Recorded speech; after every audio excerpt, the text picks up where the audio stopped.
So, in the start of the film, we meet a hacker who has gotten a call from a man named Frankie. He gives the call to Frankie. When Plane provides the request to hack the servers, the hacker begins working, and within only 10 minutes, he had hacked the servers with the assistance of the bank. After this, he started sending $100 million from the bank to Frankie's account. Now, the scene cuts from here, and we are shown a digital protection organization where the representatives are attempting to keep an eye on the digital assaults occurring in the same bank. They were attempting to stop the hacker whose system was hacked by Frank. All the digital protection representatives were trying to stop this digital attack but were failing hopelessly. Nobody was able to break the hacker's codes, and with each passing minute, large amounts of money were being deducted from the bank's account and withdrawn. Now, we see the head of the Network Protection Organization, who is none other than Frankie himself. He had his own client bank hacked, but this was done through another worker, not through his own organization. All the workers of the organization were unaware of the fact that their chief was involved in this. They were striving to somehow stop this digital attack. And when all of them were at a loss for solutions, they called Lodge, believing him to be the king of their software. At this time, he was on leave due to his daughter's heart surgery. However, when he gets this emergency call, he immediately reaches the office. Upon arriving at the office, he sees that the situation is very bad. He tries to stop the digital attack, but nobody could do anything because the bank was under complete control. At first, Lodge also tries to stop the hacking through some similar coding, but when he fails in this, he introduces a new system of his own into their server. He names this system Firewall, which breaks the coding of the hacker in a couple of seconds, and all the cash that was being removed from the bank account through this hacking additionally stops. Then, at long last, these individuals managed to secure the situation. Everyone was extremely happy with Lodge's work, except for his chief. Since we know that this entire scheme was planned by his boss, he was also extremely furious. That's why he asks Lodge, "Why did you introduce your new system in their system? If there had been some other issue, who would have been responsible for it?" Even though Kevin had done an excellent job, he was still reprimanded. The scene cuts, and we come to know that when the attack was stopped, the bank had already lost $100 million. The transaction history of the bank also remained unknown, and no one knew in whose account this money was moved. Now it is revealed that Frankie had initially planned to withdraw less money through this hacking, but he ended up withdrawing more. For this, someone is scolding him, and that person is the head of the cybersecurity company. As a matter of fact, he is the mastermind. He asks Frankie, "I had asked you to withdraw only $500 million. Why did you withdraw more than that?" In response, Frankie says, "Because I needed some as well." Frankie's supervisor was upset with this attitude. The twist in the story is that someone else had also gotten this job done through his boss, and this person was actually a big criminal.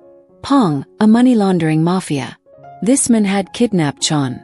He asks him, "Why did you withdraw more money than the target?" Chan, confused, replies, "I didn't withdraw more money.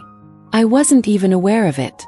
Hearing this, the criminal tells him to invite Frankie and his family for dinner. At that moment, Chan didn't want to do this because he knew the criminal would do something terrible to them. However, to blackmail him, Pong brings Chan's brother. His men tie a polythene sheet over his mouth and start beating him in front of Chan, forced by the situation. Chan has no choice but to call Frankie and invite him for dinner. Candid wants to get married, and while he is on his way, his vehicle is hacked by the criminals. They take control of the car, locking all the doors and increasing the speed. The driver, who was behind the wheel at that time, couldn't understand what was happening to the vehicle.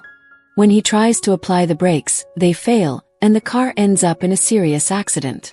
No one knows who is behind this crash. The world thought it was just an ordinary accident where Frank's family was killed. Their car had caught fire, and the whole family was consumed by the flames. The criminal shows the video of this incident to Chan and threatens him, warning that if he makes even a small mistake in the future, he will be responsible for the consequences. Chan had no idea beforehand that he had started working with the wrong person, and now he was trapped in his greed. He had to follow the criminal's orders, which is why he goes to the office and promotes Frankie in his place. Along with the promotion, Frankie gets a house and a job from the company. Meanwhile, we are also shown a scene where Lodge is talking to his employee in his office. He is in a difficult situation because his daughter is struggling to get admission into school, and the school is demanding $5 million, which he doesn't have. He considers adding a study to the school to secure his daughter's admission, but he knows this is illegal. He stops himself midway through the thought. While working, he suddenly notices that $5 million has been transferred into his account. He is still processing this when a large sum of money from a second account also enters his bank account, and his daughter receives admission to the school. He learns about this through a message, which says that someone else paid the donation fee. Even the teacher who initially refused to admit Lodge's daughter has now agreed. Kevin is shocked, wondering who could have helped him so much. The next day, Chan calls him to meet at a secluded spot outside the office, leaving Kevin, who is a skilled player, both intrigued and confused. Like this, that is why he had already set his phone to record. Chan then confesses to Kevin that he himself orchestrated the digital attack on the bank, reminding him, "I'm the one who sent the money that's in your account, and it's because of me that your daughter got her admission. If you support us, the money in your account will just keep doubling." However, Kevin, being a man of integrity, rejects this proposition and also threatens to inform the police about Chan's actions. At this point, Chan suspects that Kevin might have been recording the conversation to gather evidence against him. He quickly pulls out Kevin's mobile phone from his pocket and throws it away, destroying all the proof Kevin had collected. Chan then taunts Kevin, saying, "Do you think we don't know about your past? We know what you were like before. You've even been to prison for a small amount of money." Kevin admits, "Yes, I did all of that, but I'm not the same person anymore." After saying this, Kevin walks away.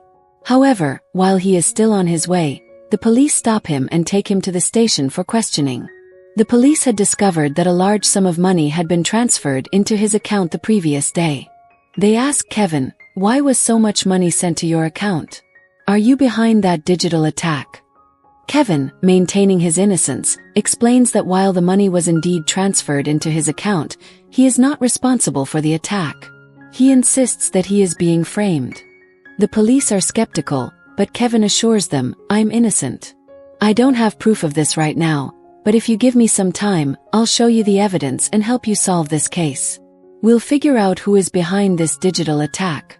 With this promise, Kevin begins his duty, working to gather all the information about the previous digital attack that occurred at his office. Meanwhile, we see Chan reaching out to the same hackers once again, continuing his schemes, helping the police solve this case and uncover who is behind the digital attack. After this, Kevin begins his duty and starts gathering all the data from the previous digital assault that took place at his office. During this time, we see that Chan has now contacted the same hackers and is planning another digital attack. This time, the hackers are going to target another bank and steal $2 million from there. Since Kevin is also at the office, he realizes that Chan is about to attack another bank. He informs the police about this and also starts working on stopping the digital assault himself. By this time, Kevin had developed a new software, which, once installed in the bank system, not only stops the hacking but also collects all the information about where the bank system was being hacked from and which account the money was going to be transferred to after being withdrawn. Now, Kevin has solid proof against Chan, as well as proof of his own innocence. He plans to take this evidence to the police and settle his case.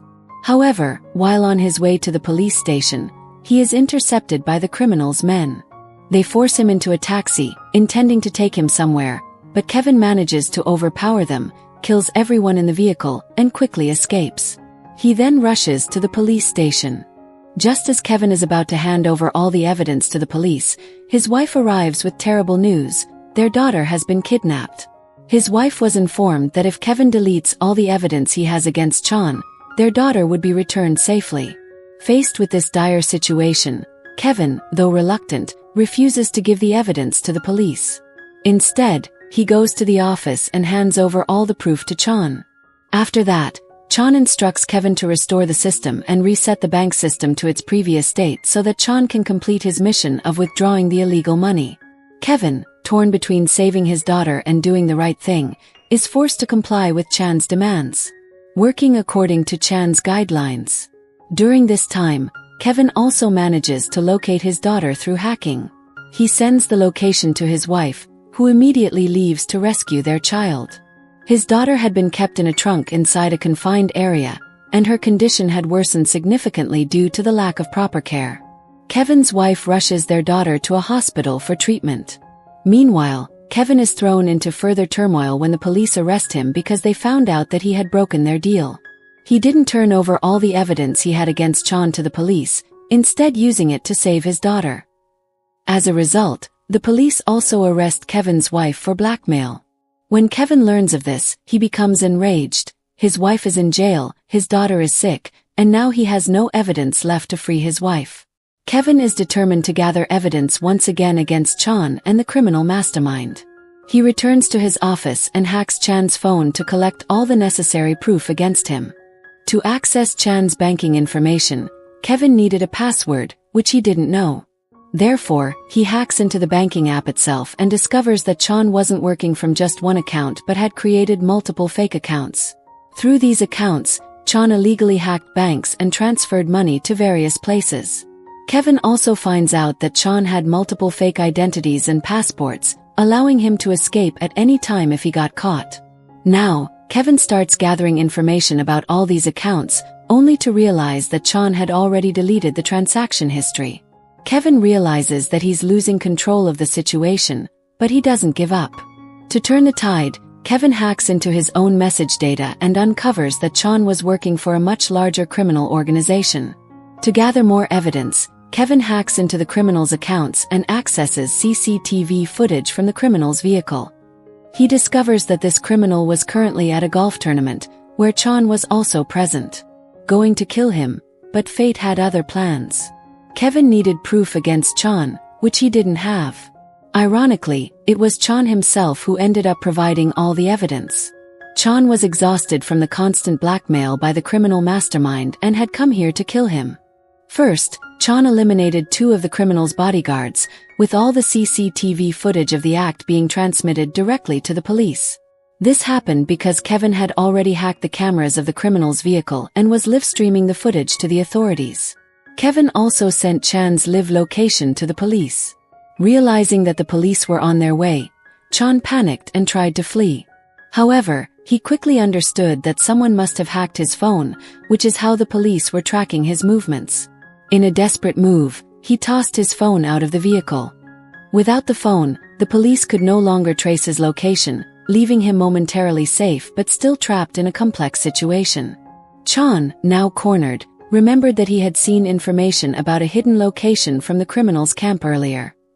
He hacked into the server of the delivery company, which led him to the criminal's hideout.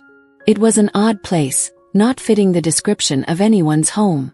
When he entered the building, he discovered a room where a boy was lying, and it turned out to be Chan's own brother, who had been kidnapped by the criminal earlier in the film to blackmail him. At that moment, Chan realized the police were closing in, so he tried to make a run for it. However, Kevin intervened, and a fight broke out. In the struggle, Chan tried to shoot Kevin, but the bullet tragically hit his own brother instead. Just as Chan was about to fire a second shot at Kevin, the police arrived and arrested him. With Chan now in custody, Kevin was able to clear his own name. As a reward for helping the police, all the charges against Kevin were dropped, leaving him a free man. His life, once filled with turmoil, now felt complete. In the final scene, Kevin is seen teaching his daughter how to play the accordion, and the story concludes peacefully.